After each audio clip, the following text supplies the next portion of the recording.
Good morning, everybody, and a happy Wednesday morning to you. I hope everybody's week is going well so far. We have a lot of recaps in here because you know how it is. You do a story and then more information comes out. That's why I usually work 24 to 48 hours behind. But in this case, the information is even more than I thought. So let's just jump in and cover it all, shall we? Let's go. We're going to start off with Princess Anne this morning. Many of you may not know that she had an injury, a bruised leg, after another incident at her house at Gatecombe Park Estate. Remember, that's just 10 months after she was hospitalized with a concussion after the other accident. So she was seen, apparently, hobbling and in pain while at the Easter service and was leaning heavily on an umbrella. People noticed it, and they also noticed that she appeared not to wait in order to exchange niceties with the Dean of Windsor after the service. Instead, she squeezed past Sophie and Edward, who were busy chatting with the cleric, and she walked very gingerly straight to her car. And while Sir Tim Lawrence did stop for a few pleasantries, he also followed very quickly. Now, there's some mystery surrounding what happened, but they're saying she had a bruised leg from an injury, but nobody's saying the details of what actually happened. You know, at her age, she just needs to be a little bit more careful. I get she's got that get up and go attitude, but she needs to slow her roll. And I just want to touch on this really quickly. Everybody's talking about the fact that William wore a navy suit with a black tie to the Pope's funeral. He's not the only one who's ever done that, though. They're bringing out the fact that William and Harry were both spotted not wearing black during the mourning period outside Windsor Castle when Queen Elizabeth died, and also after Diana's death when they were younger, they were seen wearing navy suits. I believe they actually wore the navy suit to Diana's funeral. So it's not against protocol, guys. Now, I should also let you know that as soon as William left the funeral and was on his way back home, Catherine and William took to social media to show their respects after the mass service, and they wrote, "Today we remember and celebrate the life of Pope Francis." I think that's very nice sentiments. All right, let's move on. All right, we're going to go back now to the Living Legends of Aviation Award. In case you're unaware, it says on their website that they are people with extraordinary accomplishments in aviation, including entrepreneurs, innovators, industry leaders, astronauts, record breakers, pilots who have become celebrities, and celebrities who have become pilots. And it's run by Kitty Hawk Air Academy, which is a nonprofit dedicated to introducing, educating, and sparking children's interest in aviation. Very interesting, especially when you consider the price of the tables. As you can see, the only one that wasn't sold out was the one that's $27,000. It took place at the Beverly Hills International Ballroom. Cocktails at 6, dinner at 7, awards at 8. Now, very interesting. One person was there. Do you remember last year when Harry took a selfie with a Z-list fake prince and the German royal family sent him a warning, be careful who you pose with? Well, that guy was back again and running around taking pictures and selfies with people.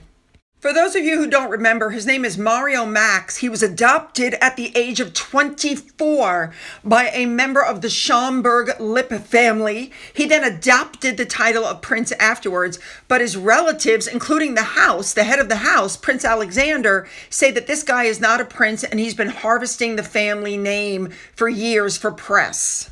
He was dubbed the King of Trash TV for appearing on Germany's Big Brother. He then did cameos on Real Housewives of Beverly Hills when he dated a star, and Bravo's Millionaire Matchmaker when he went in search of a wife in Iowa. He calls himself a royal and TV anchor. He was on a shopping channel selling a wealth elixir at 99 euros for a 56 milliliter bottle. He has modeled semi-naked lederhosen style swimming trunks, and he likes to ask other royals as well as the rich and famous for selfies. He's posed with Prince Albert, Lady Gaga, Emily Blunt, Paris Hilton, and now Prince Harry. But the truth is, if Harry wants to be taken seriously, he should not be posing with people like this. He's the equivalent of a celebrity Big Brother. So it's not a good look for him. Now, if you all remember, as I reminded you in my other video, Harry called out John Travolta for dancing with his mother, going, "I bet you're dining out on that memory." Well, now people are talking about a problem between Harry and John Travolta. So, of course, articles are coming out now saying that they bonded like brothers after Harry called him out for dancing with Diana. They've remained good friends. I'm sorry, I don't believe that for a second. I think where Harry goes, it causes a lot of publicity. So they used Harry to bring the publicity. That doesn't mean that John Travolta likes him. And also, if this is true, supposedly Kurt Russell said, unfortunately, living legend Harry has to leave early tonight. Who else will pick the berries for his wife's raspberry soup? Harry doesn't look happy. Assuming that that's what was really said, can you feel the burn? Sizzle. Now, right as Harry's stepping up to the mic, Meghan Markle drops some more Instagram video, which we're going to cover in a second. But did you guys catch what I caught?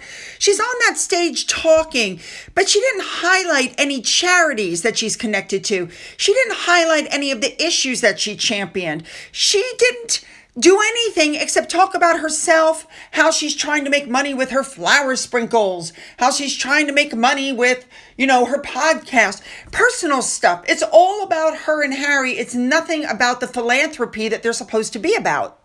I'm not the only person who noticed this. There are some other Twitter people who also noticed that whenever anything bad is going on, Meghan tries to distract everybody by putting up these absolutely ridiculous Instagram videos that are nonsensical. So let's look. First, she puts up a picture, cozy family weekend. She didn't set that picture up. She had some professionals set that up. Seriously, look at that. The light is shining just perfectly on the vegetables, the flowers in the background. That wasn't done by her. Then the video shows the koi pond, and supposedly the children are feeding the kois. What we have found out since is that Harry and Meghan hired a professional to take care of their koi pond at $400 an hour. I'm not kidding. And what is the point of showing the kids feeding some fishes? All right, then we get some stuff about she's making jam again. We already know she's not making the jam in her house or anywhere in Montecito. As a matter of fact, nobody's been able to figure out where the jam is actually being produced. So the next thing that happens is you see a pot boiling on the stove, and Meghan pans over, and supposedly that's one of her children sitting there. Maybe it is. But she says, "What do you think, Lily?" And you hear this voice. The kid sounds out of breath, and she goes, "I think it's beautiful." So that didn't sound like a kid's voice to me. I'm sorry. That sounded like an adult mimicking a child. And I'm not the only person who thought that. It was a weird voice. Several other people on Twitter also noticed that this voice sounded very odd. Now, before anybody goes, "Those kids are off limits," I'm not picking on the kid. I'm saying that I don't think that was her actual daughter's voice. I think it was a voiceover. That's all I'm saying. I also want to add, I think it's totally irresponsible, if that is her daughter, to have a small child so close to a boiling hot pot. But I'm not sure why Meghan puts out these videos. It's to distract from the disaster of the Times 100 interview. And of course, we see her canning some more jam as well. And then we finally end. She's showing everybody that she's making dinner because, my goodness, everybody needs to see her making dinner. I don't understand the obsession with this, and I don't understand why she puts out these videos. What is she trying to prove? That she doesn't have a chef in the house? That doesn't prove anything, the fact that she makes one dish. And in talking about the kids, articles are coming out saying that Charles is really sad because he has no relationship with his grandchildren, Archie and Lily. They haven't visited the UK since 2022, and apparently Lily's only met Charles once. Harry has no plans to bring the children back to the UK. And I mean, I'm sorry for Charles, I really am, but he has another son and 3 other grandchildren that he can lavish all of his love and attention on. You know who's going to be upset when they get older? Lily and Archie. That's who's going to be upset, because they're going to realize that their parents denied them the chance to have a relationship with their grandfather. And finally, we're going to finish up with Virginia Giuffre. She claimed that her husband abused her, is what she was claiming. The husband filed a restraining order and she was supposed to go to this hearing. But remember, she couldn't because supposedly, she had that horrible car accident. And then it came out that it wasn't that big of an accident. Then the family came out and said that not all of the injuries that she had were due to the car accident, basically insinuating that it was her husband. Now, an old post came up from Virginia Giuffre from 2019. It was a Twitter post where she said flat out, "I am in no way, shape, or form suicidal. I want this to be known." Like she was concerned something was going to happen after what happened to Jeffrey Epstein. Now people are coming up with conspiracy theories saying, she just told the world she was not suicidal. Then she had an accident. She was hit by a bus and suddenly she's gone. So now there's a lot of talk from a lot of people that maybe she did not unalive herself, that maybe something else possibly might have happened to her, and that other survivors are now living in fear for their lives because people want to know what really happened to Virginia. No, I'm not heartless, and I want you guys to understand, I think what she did was very sad. It was really sad. But the truth is, her story was never the same. She changed her story, and she was in trouble herself for trafficking other girls. As you saw in the articles I just showed you, she had recently separated from her husband. Apparently, she wasn't able to see her children. He was withholding the children from her. She was facing a charge of breaching a family violence restraining order. Everything was just going bad for her. She had a lot of mental health issues. It was reported that she was in and out of the mental facilities several times. I mean, her whole life just seemed to be spiraling out of control. So now you've got these conspiracy theories that actually she didn't unalive herself. Somebody else unalived her. You should know that the police are investigating. I don't think they're going to find anything, to be fair. She had severe mental health issues. And when people do that to themselves, you guys know they do it because they're in so much pain. So, maybe she's finally found some peace.